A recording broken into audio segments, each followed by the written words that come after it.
After one of the craziest weeks in gaming history, with dozens of incredible looking games, I figure let's just jump in and talk about it, just because I don't want this video to end up being 5 hours long. Because starting things out, we're going to start with PlayStation's State of Play, which itself started with gameplay of Wolverine. Genuinely, I have been waiting for this because I have a lot of faith in Insomniac to make a great Wolverine game, but at the same time, the fact we went 2 trailers, mind you, one of them was a teaser trailer, without any gameplay was a bit concerning. Combined with my worry that Wolverine might not be the best fit for a video game protagonist due to his power set, and will I have a lot of faith in Insomniac? I was a little worried. And the reason I say Wolverine's power set is more so just his healing factor being so absurdly strong that he can practically regenerate from a single drop of blood, which wouldn't be interesting in a video game of, yeah, so my character heals so fast that even if you damage me, I heal instantly, and I'm basically invincible. Again, as much as I am excited for this game, I was quite worried about that.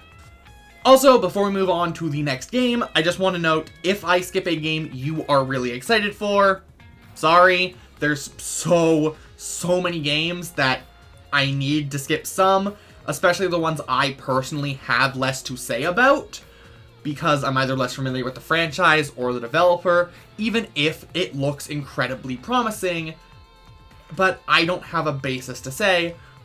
So, yeah. If I miss a game that you guys are really excited for, please leave a comment below. Tell me what it is, because I'm super interested to hear what else happened this week that may have went under my radar, / I saw and wasn't that interested in. Which, in a lot of aspects, includes this next game, God of War Lao Fei. Because, I am excited for the game and will likely play it eventually, I still haven't played the God of War games. I own God of War 2018 and Ragnarok. I genuinely do. I have just not had the time to get around to them when my backlog is as big as it is, and incredibly interesting new games. It looks really cool. The aerial combat looks really, really fun, and I've heard fantastic things about these games. But I haven't played them. But these do look really, really promising. Genuinely, the aerial-based combat just seems really cool, and I'm generally quite a fan of more floaty air combo characters. So, I think this game could be really fun when it comes out, and again, I've heard fantastic things about this series. The only reason I bring this up when other series I haven't played are going to get skipped is I know more about God of War than some of those others because I have planned on playing them for like 5 years. They've been in the backlog a while. Next up, Summer Game Fest with its first announcement of Resident Evil Veronica, a remake of Resident Evil Code Veronica, which is insane to me that they're already getting a new game when Resident Evil Requiem released 4 months ago. How do they pump out this many games? It's genuinely insane to me, especially since, I haven't played a lot of the newer Resident Evil games. The quality is there, so the fact they pump it out this quickly is insane to me. Genuinely, I likely won't be picking this up on launch because I still have like 10 Resident Evil games to play through. It looks great. Sure, it will be great. This series seems to be very good at keeping up a consistent quality. And also an insanely consistent output. Seriously, I know I'm going to sound like a broken record here. How? It's been 4 months. It's only gonna be like a year since this, between this and Resident Evil 9. And it was only like 2 years between 9 and 4's remake. How do they keep doing this? Ironically, we now go from a series that seems to be able to somehow handle near annual releases to a series that rightfully takes a lot of time in between entries. Because they also announced 2 new games by Studio MDHR, the people who made Cuphead. Those being Mighty Cuphead, a game inspired by Sega Mega Drive, 8-bit kind of style games, that's surprisingly more of a run and gun thing. Surprised me considering the reception to Cuphead's run and gun levels, which is also apparently planned to release on the Mega Drive, which is super sick. I'm a sucker for those sorts of things. And a currently unnamed hand-drawn game by Studio MDHR. Likely the top-down Zelda-inspired game they had mentioned previously. Although next up is what I would call the kind of underrated gem of Summer Game Fest, because I don't see many people talking about it, but it is easily the most exciting announcement for me personally from that entire show, that being Guild Wars 3. I started playing Guild Wars last year before the 20th anniversary. Not much before, by the way. And I love these games. I'm currently playing through Guild Wars 2, and it's great. I love these games. They are fantastic. And I am so excited to see the world of Tyria get explored more in this prequel set 1,000 years prior to the events of the first game. And genuinely, it looks incredible. It's set in Ore, which is, I think, one of the most fascinating parts of the world of Guild Wars. I think, genuinely, it has some fantastic world building, and I'm super excited to see Ore in its prime. There's not much I can say from this. It is very much a, hey, we're making Guild Wars 3 trailer. You can pre-register now for Alpha.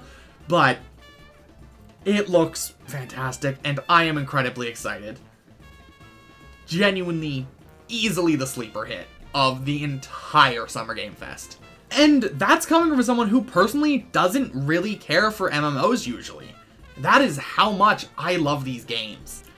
And now moving on from that is Monster Hunter Wilds Ascendance, the major expansion to Monster Hunter Wilds, which needs to come with a performance patch.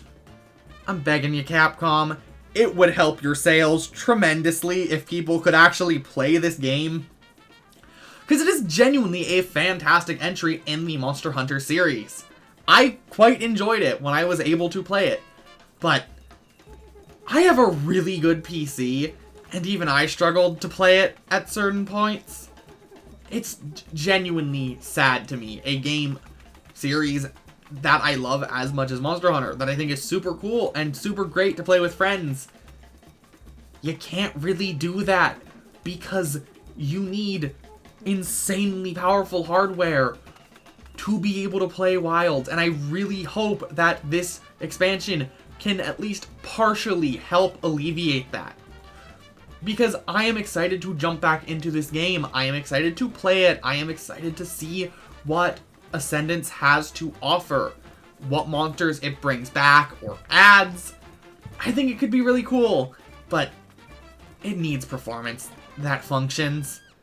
It really does. And I hate to take this entire section to that, but that is how big of a deal it is. Even as someone who can play the game, it's not acceptable. And while there were some other cool announcements at Summer Game Fest, the last one I have stuff to say on is Final Fantasy VII Revelation. I have been waiting to see how this story ends, as I have not played the original Final Fantasy VII. Or, more accurately, I played it for like 5 hours and was not enjoying it. There were just some aspects of the game I personally didn't jive with, but I do really like the remake duology that I have played, and I am really excited to see how this story concludes, especially with the amount of remake improvements and the incredible improvements from remake to rebirth. I am super excited to see how this game continues to evolve, because it looks really cool and really great, and I'm really excited to get my hands on it. Because, genuinely, it looks like a great evolution of the systems that they established. Which, admittedly, is what they said in the trailer, but, I mean, it looks like it. There's, like, duo synergy attacks now, which is really cool. And the fact that there's some, like, subclasses for each character, also really sick. Means there's actually gonna be a healer, because there really wasn't one. Because even Aerith, who I think is supposed to be the healer, was more of just a general mage. Either way, it looks fantastic, and I cannot wait to get my hands on it and play it. surprisingly early next year. While there was a lot announced during Xbox's presentation, I don't really know much about most of those IPs, so we're jumping straight to Persona, which should not be a surprise. And Persona 4 Reload looks gorgeous. I genuinely love how this game looks. The animation work is absolutely incredible. And I mean, my phone's ringtone is literally a song from the original Persona 4, so don't really need to explain that I love it. Admittedly, the only gripe I really have so far from what I have seen of Revival is the voice cast. They all sound fine, but Persona 4 has such a fantastic voice cast that having them be replaced does suck. Genuinely, it's going to be hard to imagine these characters, or in this case, hear them with new voices. But the gameplay looks like it's going to be using the much more fluid Persona 5 Royal and Persona 3 Reload engine, which I love how Persona 5 plays, so I'm all for that. Animation looks great. While the original still looks fantastic to this day, genuinely I love how this game is looking just from this trailer. Visually, it is gorgeous. I mean, it's a Persona game. What do you expect? They all look fantastic. But, super excited. Looks great. Not much more I can say. If you have not played the original Persona 4, please play either Golden or this when it comes out. They're really good. Or I assume this will be good. Story is at least incredible. And you know, I would have expected there to be only one Persona announcement in the Xbox showcase. Not, I don't know, a game I have been waiting for since I first played Persona 5 6 years ago. That's right, Persona 6 is finally confirmed. I could almost certainly make an entire video on this 1 minute long teaser trailer that shows us almost nothing, and I might. Persona 5 is my favorite game of all time, so I am incredibly excited. Genuinely. Will I haven't been waiting as long as people who were in the Persona community when 5 first came out. This is a game I have eagerly awaited the announcement for since the moment I finished Persona 5. And if when this game comes out you don't hear from me for like another 6 months, don't be surprised. Now on to the final presentation I have to talk about today. The Nintendo Direct, which surprisingly, given Nintendo's recent output, wasn't a disappointment. It starts us out with new gameplay of Rhythm Heaven Groove, which is a pretty cool looking game. I haven't actually played a Rhythm Heaven game before. I'm interested, but I don't really know if it's something for me. But I am super excited for the Rhythm Heaven fans who have had nothing for so long to finally have a game. And genuinely, these games, at the very least, are charming, and I can fairly comfortably say some cool pieces of music will come out of it. After that, we finally got footage for Orbitals, which is a 80s anime-inspired It Takes Two-like game that looks really cool and visually gorgeous. I love the art style. I think it does a really good job at capturing that kind of more 80s, 90s classic anime aesthetic, which I do think has a lot of charm to it, and what I honestly miss. Genuinely, there's just something really charming about how these shows used to be drawn. And a part of that is probably nostalgia of I grew up with a lot of 80s, 90s, early 2000s anime, but I like how it looks. And it looks really fun. So, I'm excited. Next up is the game that was the main reason I thought we'd get a Direct in March, Fire Emblem Fortune's Weave. I felt like it needed to have gotten a release date sooner rather than later, but the time has finally come. And it's a Fire Emblem game. I'll be entirely honest, most of what I got away from this trailer was, it's a Fire Emblem game. And I mean that in a good way. I like Fire Emblem. But it doesn't seem to be doing anything to necessarily reinvent the wheel. You'll have multiple playable characters that you follow, allude to 3 houses, and the gameplay looks great. It's Fire Emblem. look, I love this series. There's not much more I can say when we haven't really touched the story that much, which is a good thing. I want to go in blind. Please don't tell me what happens, Nintendo. The big thing is, I'm sorry, is our dancer one of our route-specific characters? Because that feels weird. Like, really weird to make the dancer route-specific. Because that's, like, the best class in a Fire Emblem. But, hey, that's me. I might be wrong. I could be reading into this wrong. But it looks like a really cool entry in the series, and I'm quite interested to see what they do, and expanding the world that is Three Houses universe. Genuinely, looks really cool, and as long as it has great gameplay and a good story, it's going to be a good Fire Emblem game. Next is a Switch 1 game that, dare I say, needed a Switch 2 edition, that being Xenoblade 3, along with the rest of the trilogy. They're all going to be running at 4K 60 FPS, with some really interesting looking new content. Voiced heart-to-heart cutscenes in the first game, an additional side mode in both 2 and 3, along with a new blade and hero, respectively. Sounds very interesting. And I stand by this. 3 needed a performance update, because it was pushing what the Switch was capable of. And I am super excited to see these games get new content and the love that they deserve, considering Xenoblade's my favorite Nintendo IP. Which shouldn't be a surprise that I'm as excited as I am for the next game.